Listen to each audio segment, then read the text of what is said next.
তিন ব্যক্তির দোয়া ফেরত দেওয়া হয় না। একজন মুসাফির ব্যক্তি সফরের মধ্যে আছে, আল্লাহর কাছে দোয়া করলেই দোয়া কবুল হবে ইনশাল্লাহ। একজন ব্যক্তি যে পিতা বা মাতা হয়েছে, তার সন্তানের জন্য দোয়া করলে দোয়া কবুল হবে ইনশাল্লাহ। আরেকজন হচ্ছে সে ব্যক্তি যে ব্যক্তি রমাদান মাসে বা অন্য যে কোনো সময় রোজা রেখেছে, সমরত অবস্থায় তার দোয়াকে ফেরত দেওয়া হবে না। স্পেশালি সে যদি ইফতার করতে থাকে সেই সময়ের দোয়াকে তার ফেরত দেওয়া হবে না ইনশাআল্লাহ। সওম আমার জন্যে, আর আমি নিজে আল্লাহ স্বয়ং তার প্রতিদান দিব। এখানে কোনো 10 গুণ, 27 গুণ, 70 গুণ কোনো নাম্বার বা ফিগার এখানে আল্লাহর জন্য প্রযোজ্য নয়। সেই ব্যক্তির জন্য ধ্বংস যে ব্যক্তি রমাদান মাস পেয়েছে কিন্তু রমাদান মাসকে পেয়েও তার গুনাহ মাফ করতে পারে নাই। সাওমা রমাদান ঈমানান ওয়া ইহতিসাবান গুফিরা লাহু মা তাকাদ্দামা মিন যানবিহি। যে ব্যক্তি ঈমানের সাথে সওয়াবের আশায় রমাদান মাসের সবগুলো সওম রাখবে, ঈমানের সাথে সওয়াবের আশায় রমাদান মাসের সবগুলো সওম রাখবে, রাসূল সাল্লাল্লাহু আলাইহি ওয়াসাল্লাম বলেছেন গুফিরা লাহু মা তাকাদ্দামা মিন যানবিহি, তার পূর্বের জীবনের সমস্ত গুনাহ আল্লাহ পাক মাফ করে দেবেন ইনশাআল্লাহ।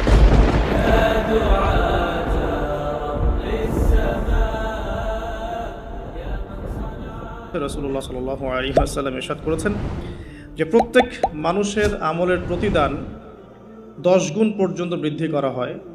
প্রত্যেকটা মানুষের, মুসলিম মুমিনের আমলের প্রতিদান 10 গুণ পর্যন্ত বৃদ্ধি করা হয়, কিন্তু সওম ব্যতীত, সওম বা রোজা ব্যতীত। আল্লাহ রাব্বুল আলামিন এই ব্যাপারে বলেছেন যে ইল্লা সওম, সওম ছাড়া ফাইন্নাহু লি ওয়া আনা আজজি বিহি, সওম আমার জন্যে আর আমি নিজে আল্লাহ স্বয়ং তার প্রতিদান দিব। এখানে কোনো 10 গুণ, 27 গুণ, 70 গুণ কোনো নাম্বার বা ফিগার এখানে আল্লাহর জন্য প্রযোজ্য নয়। অসীম নেকি আল্লাহ পাক দিবেন সওমের মধ্য দিয়ে, এটা আমরা মাথায় রাখি। দ্বিতীয় একটা হাদিস আমি কোট করেছি, যেটা আমি আগেও বলেছিলাম একটা মাহফিলে, যে রাসূলুল্লাহ সাল্লাল্লাহু আলাইহি ওয়াসাল্লাম 3টা সিঁড়িতে উঠে 3বার আমিন বলেছিলেন। প্রথম সিঁড়িতে তিনি বলেছেন সেই ব্যক্তির জন্য ধ্বংস যে ব্যক্তি রমাদান মাস পেয়েছে কিন্তু রমাদান মাসকে পেয়েও তার গুনাহ মাফ করাতে পারে নাই, তিনি বলেছেন আমিন। দ্বিতীয় সিঁড়িতে তিনি বলেছিলেন সেই ব্যক্তির জন্য ধ্বংস যে ব্যক্তি বৃদ্ধ পিতামাতাকে পেয়েছে কিন্তু পিতামাতার খেদমত করে জান্নাত লাভ করতে পারেনি, তার জন্য ধ্বংস। তৃতীয় সিঁড়িতে তিনি বলেছিলেন সেই ব্যক্তির জন্য ধ্বংস যে ব্যক্তির সামনে নবী সাল্লাল্লাহু আলাইহি ওয়াসাল্লামের নাম উচ্চারিত হয়েছে কিন্তু নাম শুনেও সে দরুদ পাঠ করেনি, সাল্লাল্লাহু আলাইহি ওয়াসাল্লাম এই কথাটা বলে নাই। একটা হাদিস আমি কোট করেছি আপনাদের জন্য, মুসনাদে বাজ্জারের হাদিস নাম্বার 1039। আল্লাহ রাব্বুল আলামিন নিজের উপর অবধারিত করেছেন, এভাবে হাদিসটা এসেছে যে আবু মুসা আশআরী রাদিয়াল্লাহু আনহু থেকে বর্ণিত, রাসূলুল্লাহ সাল্লাল্লাহু আলাইহি ওয়াসাল্লাম বলেছেন আল্লাহ পাক নিজের উপর অবধারিত করে নিয়েছেন যে যে ব্যক্তি আল্লাহর সন্তুষ্টির জন্যে গরমের সময় সওম রাখবে, গ্রীষ্মকালে সওম রাখবে, পিপাসার্ত থাকবে, আল্লাহ রাব্বুল আলামিন কিয়ামতের দিন, তৃষ্ণার দিন তাকে পানি পান করাবেন ইনশাআল্লাহ তাআলা। এরপর একটা হাদিস আছে যেটা হচ্ছে জান্নাতের দরজার ওয়াদা। রাসূলুল্লাহ সাল্লাল্লাহু আলাইহি ওয়াসাল্লাম ইরশাদ করেছেন জান্নাতে একটা স্পেশাল দরজা আছে যার নাম রাইয়ান। কিয়ামতের দিন শুধুমাত্র এই দরজা দিয়ে রোজাদারদেরকেই প্রবেশ করানো হবে।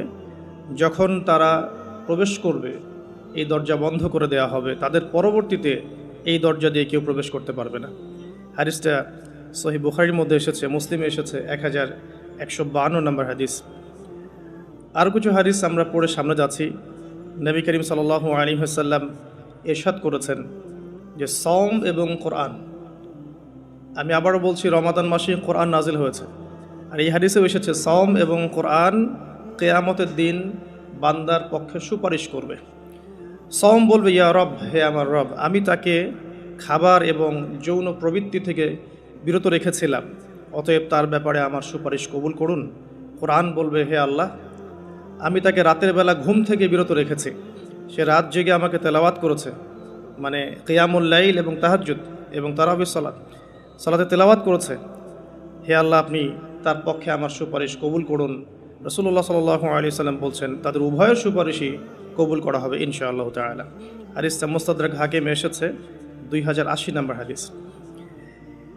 আরেকটা বিখ্যাত হাদিস যেটা আপনারা সবাই জানেন যে মান সামা রমাদান ঈমানান ওয়া ইহতিসাবান গুফিরা লাহু মা তাকাদ্দামা মিন যানবিহি, যে ব্যক্তি ইমানের সাথে সওয়াবের আশায় রমাদান মাসের সবগুলো সওম রাখবে, ইমানের সাথে সওয়াবের আশায় রমাদান মাসের সবগুলো সওম রাখবে, রাসূল সাল্লাল্লাহু আলাইহি ওয়াসাল্লাম বলেছেন গুফির লাহু মা তাকাদ্দামা মিন যামবিহি, তার পূর্বের জীবনের সমস্ত গুনাহ আল্লাহ পাক মাফ করে দেবেন ইনশাআল্লাহ। অন্য হাদিসে এসেছে যে ব্যক্তি রমাদান মাসের সওম রাখবে দিনের বেলা এবং রাতের বেলা কিয়ামুল লাইল করবে বা তারাবির নামাজ পড়বে বা তাহাজ্জুদ আদায় করবে, গফির লাহু মা তাকাদ্দামা মিন যামবিহি, তার পূর্বের সমস্ত গুনাহ আল্লাহ পাক মাফ করে দেবেন। রোজাদারের আনন্দের মুহূর্ত সম্পর্কে হাদিসে এসেছে যে আবু হুরায়রা রাদিয়াল্লাহু আনহু থেকে বর্ণিত আছে, নবী করিম সাল্লাল্লাহু আলাইহি ওয়াসাল্লাম বলেছেন যে রোজাদারের জন্য দুটা আনন্দের মুহূর্ত আছে যখন সে আনন্দিত হবে। তার প্রথমটা হচ্ছে যখন সে ইফতার করে এবং দ্বিতীয়টা হচ্ছে যখন সে তার রবের সাথে সাক্ষাৎ করবে, মিলিত হবে। এই দুটো সময়ে আল্লাহ রাব্বুল আলামিন তাকে আনন্দিত করে দিবেন ইনশাআল্লাহু তাআলা। অন্য বর্ণনা এসেছে যে যখন সে আল্লাহর সাথে মিলিত হবে বা আল্লাহর সাথে সাক্ষাৎ করবে কিয়ামতের দিন, আল্লাহ পাক তাকে এত পুরস্কার দিবেন যাতে সে আনন্দিত হয়ে যাবে ইনশাআল্লাহু আযজা ওয়া জাল্লা। হাদিসটা বুখারীতে এসেছে 1904 নম্বর হাদিসে। আরেকটা হাদিস কোট করেছি আমি, সেটা হচ্ছে হযরত আব্দুল্লাহ বিন আমর রাদিয়াল্লাহু আনহু থেকে বর্ণিত আছে, রাসূলুল্লাহ সাল্লাল্লাহু আলাইহি ওয়াসাল্লাম ইরশাদ করেছেন যে ইফতার করার সময় যখন সায়েম ব্যক্তি ইফতার করবে, ইফতার করার সময় সে যেন দোয়া করে, ইফতার করার সময় সে যেন দোয়া করে, কারণ তখনকার দোয়া ফেরত দেয়া হয় না, অর্থাৎ দোয়া কবুল হবে রোজাদারের ইনশাআল্লাহু আযজা ওয়া জাল্লা। আর এই হাদিসটা আমি এবারই প্রথম পেয়েছি, আগে আমি এই টপিক নিয়ে কথা বলার সময় হাদিসটা কোট করিনি কখনো। আমার কাছে মনে হলো যে হাদিসটা শেয়ার করা দরকার। হাদিসটা এসেছে মুসনাদ আহমদের মধ্যে 23,070 নম্বর হাদিস, যে হযরত আব্দুল্লাহ ইবনে আব্বাস রাদিয়াল্লাহু আনহু থেকে বর্ণিত আছে, রাসূলুল্লাহ সাল্লাল্লাহু আলাইহি ওয়াসাল্লাম ইরশাদ করেছেন যে মাসের 3টা সওম, এক মাসের 3টা সওম আমরা যেটা রাখি, মাসিক 3টা সওম আইয়ামে বীজের, এবং বছরের এক মাসের সওম অর্থাৎ রমাদান মাসের সওম, এই দুটো কাজ মানুষের অন্তরের রোগ, মনের যে রোগগুলো আছে, স্পেশালি এখানে লেখা আছে মনের রোগের মধ্যে স্পেশালি হিংসা বিদ্বেষ দূর করে দেয়, যেটা এখনকার জেনারেশনের জন্য খুব বেশি ইম্পর্টেন্ট। কারণ আমরা এই বিষয়টাই দেখি, শয়তান যেন হিংসা বিদ্বেষ মুসলিমদের কাছেই বিক্রি করেছে, ব্যাপারটা এখন এমনটাই দেখা যাচ্ছে। আল্লাহ পাক আমাদেরকে বোঝার তৌফিক দান করুন, আমিন। এবং সবশেষে আবু উমামা রাদিয়াল্লাহু আনহু থেকে বর্ণিত আছে যে তিনি বলছেন যে আমি রাসূল সাল্লাল্লাহু আলাইহি ওয়াসাল্লামকে গিয়ে বললাম যে ইয়া রাসূলুল্লাহ সাল্লাল্লাহু আলাইহি ওয়াসাল্লাম, আমাকে এমন একটা কাজের কথা বলে দিন যেই কাজটা করলে আমি নাজাত পেয়ে যাব বা আমি জান্নাতে চলে যাব ইনশাআল্লাহ, আমি পুরস্কার পাবো ইনশাআল্লাহ, জাহান্নাম থেকে বাঁচবো। নবী করিম সাল্লাল্লাহু আলাইহি ওয়াসাল্লাম বললেন তুমি সওম রাখো, কেননা এর চেয়ে তুলনীয় কোনো আমল নেই। তিনি বলছেন আমি আবারও জিজ্ঞাসা করলাম আর কি করবো ইয়া রাসূলুল্লাহ, তিনি বললেন তুমি সওম রাখো, এর সমতুল্য কিছু নেই। তিনি বলছেন আমি আবারও বললাম ইয়া রাসূলুল্লাহ, এরপর আমি কি করব? তিনি বলছেন তুমি সওম রাখো, এর সমতুল্য কোনো আমল নেই। আল্লাহ পাক আমাদেরকে হাদিসগুলো বোঝার তৌফিক দান করুন, আমিন। এই হাদিসগুলো আপনারা আগেও শুনেছেন, তবে আমি ফজিলত থেকে শুরু করলাম এই কারণে যে আমরা এগুলোর সামারি যদি মাথায় নেই তাহলে বিষয়টা এমন দাঁড়াচ্ছে যে রমাদান মাস কোরআন নাজিলের মাস, যে মাসটা মুসলিমদেরকে তাকওয়া দিবে, শক্তি দিবে, ঈমানের শক্তি, যার ফলশ্রুতিতে মুসলিমরা ইনশাআল্লাহ আল্লাহ পাকের জমিনে আল্লাহ পাকের দিনটা প্রতিষ্ঠা করতে পারবে, নিজের ব্যক্তি জীবনে পারবে, পরিবারে পারবে, আস্তে আস্তে সমাজে আল্লাহ পাক সামর্থ্য দিলে আরও বড় পরিসরে। এর জন্য যে তাকওয়ার দরকার, যে শক্তির দরকার এবং যে কিতাবের দরকার, 3টা বিষয় রমাদান মাসের সাথে সম্পৃক্ত। এর ফজিলত সম্পর্কে আমরা জানলাম যে আমরা যদি আল্লাহর সন্তুষ্টির জন্য এই পুরো মাস সওম রাখি ঈমানের সাথে, আল্লাহ পাক পূর্বের সমস্ত গুনাহ মাফ করে দিবেন। আমরা জানলাম রোজাদারের মুখের গন্ধ আল্লাহর কাছে মিশক আম্বরের চেয়ে বেশি প্রিয়। আমরা জেনেছি এই মাসে কোরআন নাজিল হয়েছে। আমরা জেনেছি রোজাদারদেরকে রাইয়ান নামক দরজায় প্রবেশ করানো হবে। নবী করিম সাল্লাল্লাহু আলাইহি ওয়াসাল্লাম স্পেশালি নসিহত করছেন তুমি সওম রাখো, এর চেয়ে সমতুল্য কোনো আমল নেই, এটা আমাদের হিংসা বিদ্বেষও দূর করবে। এরকম অসীম ফজিলতপূর্ণ এই মাসে কিভাবে আমরা এটাকে ইফেক্টিভ রমাদান হিসেবে কাটাতে পারি, এটাই চ্যালেঞ্জ। এবং আমার টপিকটা এটাই। আমি এতক্ষণ যে কথাগুলো বলেছি এগুলো শুধু ভূমিকা, আমি মূল জায়গায় এখন যাচ্ছি যে কিভাবে আপনি এবং আমি রমাদান মাসের এই পুরো সময়টাকে ইফেক্টিভলি কাজে লাগাতে পারবো, যাতে করে এই উদ্দেশ্যগুলো অ্যাচিভ করা যায়। উদ্দেশ্যগুলো মাথায় রাখবো। ওই ব্যক্তি হতভাগা যে ব্যক্তি রমাদান মাসকে পেয়েছে কিন্তু গুনাহ মাফ করাতে পারে না, এই হাদিসটা মাথায় রাখবো। আর ফজিলতের হাদিসগুলো মাথায় রাখবো। কিয়ামুল লাইলের ফজিলত, রমাদানের সাওম রাখার ফজিলত, রাইয়ান নামক দরজা, জান্নাতের উঁচু মাকাম, আল্লাহর কাছে সুপারিশ করা, এগুলো মাথায় রাখছি। মূল উদ্দেশ্য হচ্ছে ইফেক্টিভলি রমাদানকে কাটানো, যাতে করে তাকওয়া অবলম্বন করা যায়, তাকওয়া অর্জন করা যায়।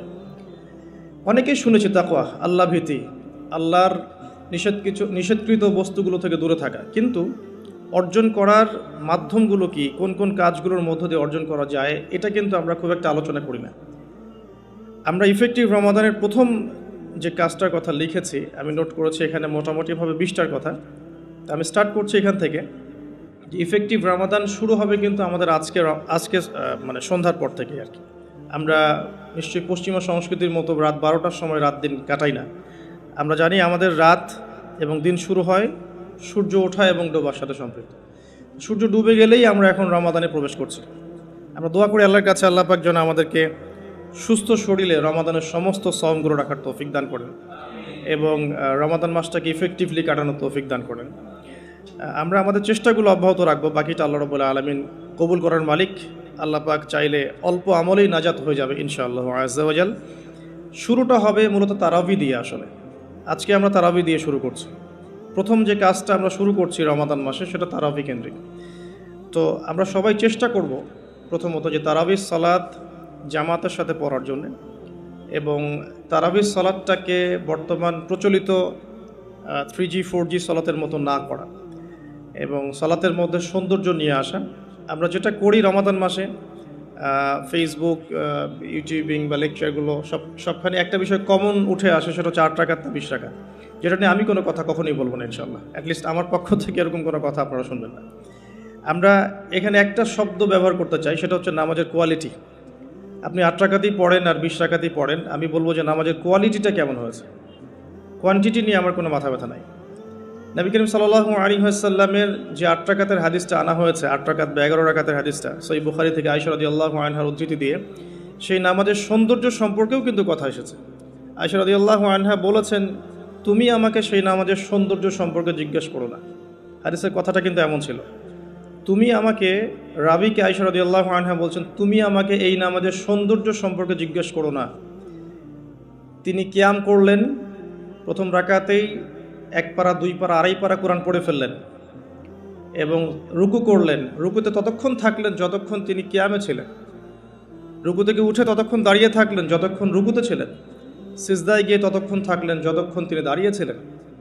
তার পা ফুলে যেত। আমরা রাকাত সংখ্যা নিয়ে ঝগড়া করি, কিন্তু তিনি অল্প রাকাত নামাজের যে দলিল, সেখান থেকে আমরা কোয়ালিটি নিয়ে কথা বলি না। আদৌ কি আমরা এভাবে 8 রাকাত নামাজ পড়ছি যেভাবে রাসূলুল্লাহ সাল্লাল্লাহু আলাইহি ওয়াসাল্লাম পড়েছেন? তো রাকাত সংখ্যাটা বড় কথা নয়, বড় কথাটা হচ্ছে যে আমাদের নামাজের কোয়ালিটিটা কতটুকু হচ্ছে, নামাজের ধীর স্থিরতা কতটুকু হচ্ছে, কতটুকু কোরআন তেলাওয়াত করছে, রুকু সিজদা কত লম্বা করছে। আমি জানি এখানে আমরা তার মতো করে করতে পারবো না, এটা আমি জানি, কিন্তু কিছু পরিবর্তন আমরা আনতে পারি। আমি প্র্যাকটিক্যাল সেই কথাগুলো বলবো ইনশাআল্লাহ। যেমন নর্মালি আমরা নামাজ দাঁড়িয়ে হয়তো সূরা ফাতিহা পড়ি, সূরা ফাতিহা পড়ার পরে আমরা একটা সূরা মিলিয়ে পড়ি। আমরা রমাদান মাসের সওমে একটা সূরার জায়গায় আরও কয়েকটা সূরা মিলিয়ে পড়তে পারি। আপনার কিয়ামটা কিন্তু লম্বা হবে। হয়তো আপনি হাফেজ নন, কিন্তু আপনি চাইলে কিন্তু কয়েকটা ছোট ছোট সূরা একসাথে পড়তে পারেন, যাতে করে আপনার টাইমটা কিন্তু লম্বা হচ্ছে, আপনার কিয়ামটা লম্বা হচ্ছে। এবার আপনি রুকু করছেন, রুকুতে গিয়ে আমরা সাধারণত একটা তাসবিহ পড়ে ফেলি, সুবহান রাব্বিয়াল আযীম, সবাই এটাই পড়ি। ম্যাক্সিমাম মানুষ 3 বার পড়ে আমার জানা মতে। রমজান মাসে আপনি এটাকে সৌন্দর্যমণ্ডিত করতে পারেন। আপনি চাইলে আরও একটা তাসবিহ অ্যাড করতে পারেন, সুবহানাকা আল্লাহুম্মা রাব্বানা ওয়া বিহামদিকা আল্লাহুম্মা গফিরলি, এটা একটা তাসবিহ আছে। অথবা সুবহুন কুদ্দুসুন রব্বুল মালাইকাতি ওয়ার রূহ, এটা অ্যাড করতে পারেন। আপনি কিন্তু আরও এক্সট্রা 2টা তাসবিহ অ্যাড করলেন, আপনার রুকুটা লম্বা হলো, নামাজটার মধ্যে সৌন্দর্য বাড়লো। আমরা উঠে দাঁড়িয়ে অনেক সময় সামি আল্লাহু লিমান হামিদা বলেই আমরা চলে যাই সিজদায়।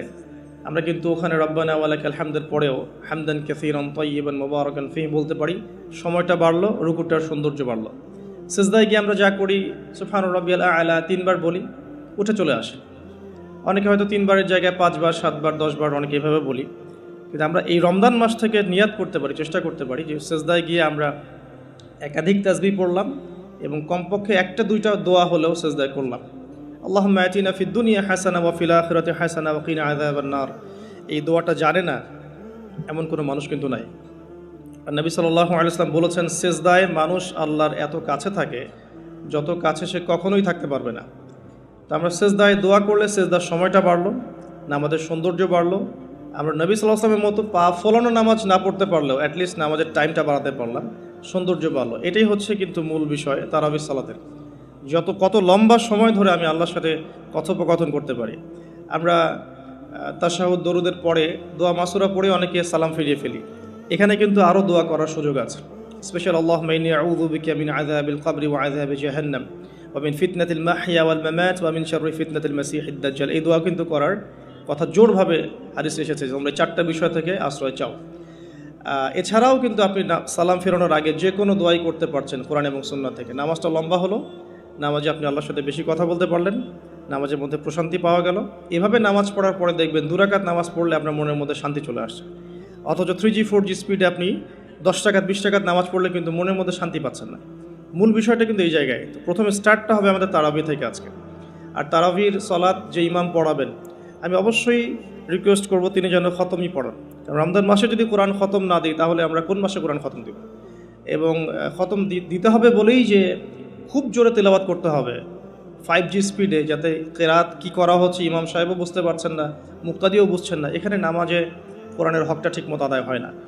একটু ধীর স্থিরভাবে পড়া যেতে পারে। আমরা হয়তো প্রত্যেকটা আয়াতের শেষে ওয়াকফ করতে পারছি না, যেটা নবী সাল্লাল্লাহু আলাইহি ওয়াসাল্লামের সুন্নাহ ছিল। নবী করিম সাল্লাল্লাহু আলাইহি ওয়াসাল্লাম কিন্তু প্রত্যেকটা আয়াতের শেষে ওয়াকফ করতেন, থামতেন, থেমে থেমে তিনি তেলাওয়াত করতেন। হয়তো আমরা সেটা করতে পারি না, কিন্তু আমরা চেষ্টা করতে পারি তেলাওয়াতটার টেম্পোটা যেন কমে যায়, যাতে করে 2 রাকাত নামাজ পড়তে মিনিমাম 5 থেকে 8 মিনিট সময় লাগে। এই নামাজটা পড়লে আমরা মোটামুটিভাবে কিছুটা হলেও হক আদায় করতে পারবো ইনশাআল্লাহ। আমি কিছু প্র্যাকটিক্যাল কথা বলছি, কারণ প্র্যাকটিক্যালি দেখে দেখে আমার কাছে এগুলো মনে হয়েছে, এই টিপসগুলো হয়তো বা এগুলো কাজে দেবে ইনশাআল্লাহ। এছাড়াও আমরা জামাতের সাথে নামাজ পড়ার পর আমরা যেটা করতে পারি সেটা হলো শেষ রাত্রে আমরা আবারও ওঠার অভ্যাস করতে পারি। আমরা যদি আর্লি ঘুমিয়ে যাই, এবং রমাদান মাসে আমাদের এটা অভ্যাস করতে হবে, আমরা যেন আর্লি ঘুমাই। আর্লি যদি ঘুমিয়ে যাই আমরা শেষ রাত্রে ইনশাআল্লাহ সাহারি করার মিনিমাম 1 ঘন্টা 1.5 ঘন্টা আগে যদি উঠতে পারি, শেষ রাতে গিয়ে আমরা আবারও কিন্তু 2-4 রাকাত 8-10 রাকাত নামাজ পড়তে পারবো ইনশাআল্লাহ, এবং পরিবারের সদস্যদেরকে ওঠাতে পারবো। আর এই সময়টা সেই সময় যে সময় আল্লাহ রাব্বুল আলামিন প্রথম আসমানে নেমে আসেন এবং বান্দার জন্য আহ্বান করতে থাকেন, কে আছো আমার কাছে কিছু চাইবে আমি তোমাকে তা দেব, কে আছো আমাকে ডাকবে আমি তোমার ডাকে সাড়া দেব, কে আছো আমার কাছে ইস্তেগফার করবে আমি তোমার গুনাহগুলোকে মাফ করে দেব। তো শেষ রাত্রে দোয়া কবুল হয়। দোয়া কবুলের এই সময়টাতে আমরা যেন ঘুমিয়ে না কাটাই, মিনিমাম 1 ঘন্টা আগে আমরা ওঠার চেষ্টা করব শেষ রাত্রে। তাহলে ওই সময়টা আমরা ইনশাআল্লাহ তাআলা ইবাদতে কাটাতে পারবো। আল্লাহ পাক তৌফিক দান করুন, আমিন। তো আমরা রমাদানের স্টার্টটা করব আজকের তারাবি থেকে, এবং আজকের রাতের আপনার শেষ রাত্রে কিছু নামাজের মধ্য দিয়ে, যেটাকে অনেকে তাহাজ্জুদ বলে থাকেন। আর এরপরে আমরা যে বিষয়গুলোর দিকে ফোকাস করব সেটা হচ্ছে সাহরি এবং ইফতার। যেহেতু আমরা শুরু করছি তারাবি দিয়ে, তারপর ঘুমাচ্ছি, ঘুম থেকে উঠে আবার তাহাজ্জুদে উঠছি, তাহাজ্জুদের নামাজ পড়ার পর আমরা কিন্তু সাহরি করব। সাহরি আর ইফতার দুটাকে আমি একসাথে লিখেছি এই কারণে, এই দুটার মূল মেসেজ একটাই। রমজান মাসে আমাদেরকে নিয়াত করতে হবে এবং চেষ্টা করতে হবে সাহরি এবং ইফতারে যেন খুব বেশি না খাই। প্রথম কথা হচ্ছে এটা, সাহরি এবং ইফতারে এত বেশি খাওয়া যাবে না যেটা আপনার সওমের আধ্যাত্মিকত্ব নষ্ট করে ফেলবে। সওমের যে রুহানিয়াত বা আধ্যাত্মিকত্ব আছে এটা বেশি খেলে নষ্ট হয়ে যাবে, বেশি ঘুমালে নষ্ট হয়ে যাবে, বেশি কথা বললে নষ্ট হয়ে যাবে, আড্ডা পিটালে গল্প করলে, অনলাইনের সময় অপচয় করলে বা অন্যান্য মুভিজগুলো দেখলে আপনার রমাদানের নূর কিন্তু নষ্ট হয়ে যাবে। বেশি খাওয়ার অভ্যাসটা ত্যাগ করতে হবে রমাদান মাস থেকেই। আমরা কিছু কিছু বিধান দেখেছি যেটা কোরআন এবং হাদিসে আছে, বাস্তবিক খুব একটা আমল আসলে নাই। তার মধ্যে অন্যতম একটা হচ্ছে খাওয়ার সুন্নত। খাওয়ার সুন্নত আমাদের সবার মধ্যে খুব একটা নাই, থাকলে আমাদের ফিটনেসগুলো এমন হতো না আসলে। খেয়াল করে দেখবেন এই 8 তলা উঠতে কিন্তু অনেকে হাবায় গেছেন। তো এই ফিটনেসগুলো কিন্তু আমাদের ক্ষতি করছে, আমরা বুঝতে পারছি না। আমি রমাদান মাসে রিকোয়েস্ট করব বেশি খাবেন না, পেটের 3 ভাগের 1 ভাগ খাবেন, এবং কোনোভাবেই কোনো ম্যানুফ্যাকচার্ড খাবার খাবেন না। কোনো ম্যানুফ্যাকচার্ড ফুড আপনার শরীরের ভিতরে ঢুকতে দিবেন না। ম্যানুফ্যাকচার্ড বলতে বোঝাচ্ছি মানুষ যেগুলোকে প্রডিউস করে মার্কেটিং করছে, যেগুলোর মধ্যে সাইড ইফেক্ট আছে এবং যেগুলোর মধ্যে পুষ্টি উপাদান কম। বাসায় হোমমেড ফুড খাবেন। অনেক সময় দেখা যায় সাহরি এবং ইফতারে আমরা এত বেশি ভোজন রসিক হয়ে পড়ি যে আমরা তারাবির নামাজ ঠিকমতো পড়তে পারি না, অসুস্থ হয়ে যাই, পেট খারাপ হয়ে যায়। এই জন্য বাসার নর্মাল কমন খাবারগুলো খাবেন এবং এই সিজনে বেশি বেশি মানে জুসি জিনিসগুলো খাওয়ার চেষ্টা করতে হবে স্পেশালি, তাহলে আমরা ফিজিক্যালি ফিট থাকবো ইনশাআল্লাহ। আর শরীর সুস্থ রাখতে হবে এই কারণে যাতে করে আমরা আল্লাহর ইবাদত বেশি বেশি করতে পারি। তো আল্লাহ পাক আমাদের সবাইকে খাবার নিয়ন্ত্রণ করার তৌফিক দান করুন। আর যে ব্যক্তি খাবারকে নিয়ন্ত্রণ করতে পারে না সে কিন্তু প্রবৃত্তিকে নিয়ন্ত্রণ করতে পারবে না। একজনের সামনে অনেকগুলো খাবার এনে দেন, তার খাওয়ার স্টাইলটা দেখে আপনি গেস করতে পারবেন তার ভিতরে প্রবৃত্তি নিয়ন্ত্রণের ক্ষমতা কতটুকু। তার খাবারের স্টাইলটা দেখবেন কীভাবে সে খাচ্ছে, সে কি গোগ্রাসে খাচ্ছে নাকি রিল্যাক্সে খাচ্ছে, খাবার দেখে কি তার মধ্যে মানে লোলুপতা প্রকাশ পাচ্ছে, তাহলে বুঝবেন সে ব্যক্তি প্রবৃত্তিকে নিয়ন্ত্রণ করতে পারবে না। এই বিষয়টা খেয়াল রাখবেন। আমরা খাবার যত বেশি প্রডিউস করব তত বেশি আমাদের মা বোনদেরকে রান্না করে থাকতে হবে, এতে করে তাদেরও রোজার যে মাহাত্ম্য এবং রোজার যে রুহানিয়াত তারাও হারাবে, সময়ের অপচয় হবে, তাদের প্রতি ওয়ান কাইন্ড অফ জুলুম করা হবে। যদি 2-3টা আইটেমে আমার খাবার হয়ে যায়, 10টা আইটেম করার কোনো প্রয়োজন নাই। সো ম্যানুফ্যাকচার্ড খাবার আমরা বাদ দিব, ম্যানুফ্যাকচার্ড ড্রিঙ্কস বাদ দিব এবং হোমমেড খাবারগুলো থেকে অভ্যস্ত হবে ইনশাআল্লাহ। আল্লাহ পাক তৌফিক দান করুন, আমিন। এবং রমাদান মাসে আমরা যেগুলো করার নিয়াত করছি এগুলোকে সারা বছর কিন্তু ধরে রাখতে হবে আর কি। আল্লাহ রাব্বুল আলামিন আমাদেরকে তৌফিক এনায়েত করুন, আমিন। তো তারাবি, তাহাজ্জুদ এবং খাবারের পরে ইফতারের কথাটা একটু অ্যাড করে দিই যে ইফতারে এত বেশি খাবেন না যাতে করে তারাবির নামাজটা আপনি পড়তে না পারেন। ইফতারে নবী সাল্লাল্লাহু আলাইহি ওয়াসাল্লাম যে খাবারগুলো খেতেন সেই সুন্নাহ সম্মত খাবারগুলো খাওয়ার চেষ্টা করবেন ইনশাআল্লাহ। আল্লাহ পাক তৌফিক দান করুন। এরপরে আমি যে কয়েকটা পয়েন্টস লিখেছি তার মধ্যে একটা হচ্ছে যে রমাদান মাসে সওম রাখা অবস্থায় প্রথম কাজ আমাদের 5 ওয়াক্ত সালাত জামাতে পড়া। সারা বছর কি করেছি, তো এই রমাদান মাস থেকে নিয়াত করতে হবে যে 5 ওয়াক্ত সালাত যেন জামাত না ছুটে যায়। এটা যারা লোকাল তাদের জন্য খুব প্রযোজ্য, যারা মুসাফির তাদের হয়তো ছুটতে পারে। যদি ছুটেও যায় একা একা পড়ে ফেলতে হবে। যদি সম্ভব হয় বাসায় জামাত করা যেতে পারে যদি ছুটে যায়। রমাদান মাসে 5 ওয়াক্ত সালাত জামাতে পড়লে অন্যান্য মাসের যে নেকি তার চেয়ে মিনিমাম 70 গুণ নেকি বেশি হবে ইনশাআল্লাহ। আর জামাত একটা ঐক্য দেয়, একটা পরিচিতি হয়, হৃদ্যতা ভালোবাসা বাড়ায়। একটা মুসলিম কমিউনিটির মধ্যে জামায়াতের গুরুত্ব অনেক বেশি, জামায়াতের সাথে নামাজ এই বিষয়টার গুরুত্ব অনেক বেশি। আমরা রমজান মাসে অ্যাটলিস্ট এই মাসে অভ্যস্ত হই যাতে করে আমাদের রমাদানের 5 ওয়াক্ত সালাত জামাতটা ছুটে না যায়। আল্লাহ পাক তৌফিক দান করুন, আমিন। স্পেশালি ফজরের সালাত এবং এশার সালাত এই দুটো জামাত যেন কোনোভাবেই না ছুটে যায়। আল্লাহ পাক আমাদেরকে তৌফিক এনায়েত করুন, আমিন। ফরজগুলো আদায়ের পাশাপাশি এরপরে আমি নোট করেছি রমাদান মাসে ডেইলি 12 রাকাত সুন্নাহ আদায় করার চেষ্টা করা উচিত। আমরা অনেক সময় দেখা যায় ফরজ নামাজগুলো পড়ি, সুন্নত নামাজগুলো তো অনেক সময় গাফলতি হয়ে যায়, মিস হয়ে যায়। রমাদান মাসে ফরজকে যতটা গুরুত্ব দিচ্ছি সুন্নাহকেও ততটা গুরুত্ব দেওয়া উচিত, কারণ এই মাসে একটা নফল আপনাকে সুন্নার নেকি দিয়ে দিবে, একটা সুন্নাহ আপনাকে ফরজের নেকি দিয়ে দিবে ইনশাআল্লাহ। তো 12 রাকাত সুন্নাহ এই কারণে বলেছি কারণ এটা সহজ সাধ্য এবং সবাই করতে পারবে ইনশাআল্লাহ। ফজরের আগের 2 রাকাত সুন্নাহ, জোহরের পূর্বে 4, পরে 2, এশার পরে 2 আর মাগরিবের পরে 2, এই যে মোট 12 রাকাত সুন্নাহ। নবী সাল্লাল্লাহু আলাইহি ওয়াসাল্লাম বলেছেন যে ব্যক্তি এই 12 রাকাত সুন্নাহ আদায় করবে প্রতিদিন তার জন্য জান্নাতে একটা করে ঘর নির্মাণ করা হবে ইনশাআল্লাহ তাআলা। তো রমাদান মাসে আমরা এই সুযোগটা নষ্ট করব না। আল্লাহ পাক আমাদেরকে তৌফিক এনায়েত করুন, আমিন। তো 5 ওয়াক্ত সালাত জামাতের সাথে 12 রাকাত সুন্নাহ আমরা কিন্তু প্রতিটা কাজ করছি কি উদ্দেশ্যে? ওই যে শেষের অংশটুকু লাআল্লাকুম তাত্তাকুন, এই যে তারাবি, আমার এই তাহাজ্জুদ, আমার এই কম খাওয়া, আমার এই কম কথা বলা, কম মেলামেশা করা মানুষের সাথে, আমার হালাল স্ত্রীকে ছেড়ে দেয়া, খাবার পানি ছেড়ে দেয়া, 5 ওয়াক্ত নামাজ জামাতে পড়া, ডেইলি 12 রাকাত সুন্নাহ আদায় করা, এগুলোর উদ্দেশ্য কি? আমার উদ্দেশ্যটা কিন্তু ওইটা লাআল্লাকুম তাত্তাকুন, যাতে করে আমি শক্তি অর্জন করতে পারি, যেই শক্তি দিয়ে আমি ইসলামের বিজয় অর্জন করতে পারবো। উদ্দেশ্য কিন্তু আমাদের এইটা। এগুলো জাস্ট কাজ এবং মাধ্যম। সামনে যাচ্ছি, রমাদান মাসে আমরা বেশি বেশি দোয়া করার চেষ্টা করবো ইনশাআল্লাহ, কারণ সওম রেখে বেশি বেশি দোয়া করতে উৎসাহিত করা হয়েছে, কারণ 3 ব্যক্তির দোয়া ফেরত দেওয়া হয় না। একজন মুসাফির, যে ব্যক্তি সফরের মধ্যে আছে, আল্লাহর কাছে দোয়া করলেই দোয়া কবুল হবে ইনশাআল্লাহ। একজন ব্যক্তি যে পিতা বা মাতা হয়েছে তার সন্তানের জন্য দোয়া করলে দোয়া কবুল হবে ইনশাআল্লাহ। আরেকজন হচ্ছে সে ব্যক্তি যে ব্যক্তি রমাদান মাসে বা অন্য যে কোনো সময় রোজা রেখেছে, সওম রেখেছে, সওমরত অবস্থায় তার দোয়াকে ফেরত দেওয়া হবে না। স্পেশালি সে যদি ইফতার করতে থাকে সেই সময়ের দোয়াকে তার ফেরত দেওয়া হবে না ইনশাআল্লাহ। তো আমরা বেশি বেশি দোয়া করবো রমাদান মাসে ইনশাআল্লাহ আজ্জা ওয়া জাল। আমি দোয়ার জন্য একটা বই সাজেস্ট করছি, সেটা হচ্ছে হিসনুল মুসলিম। এই বইটার মধ্যে প্রচুর দোয়া দেয়া আছে এবং অথেন্টিক সবগুলোই, মাশাআল্লাহ।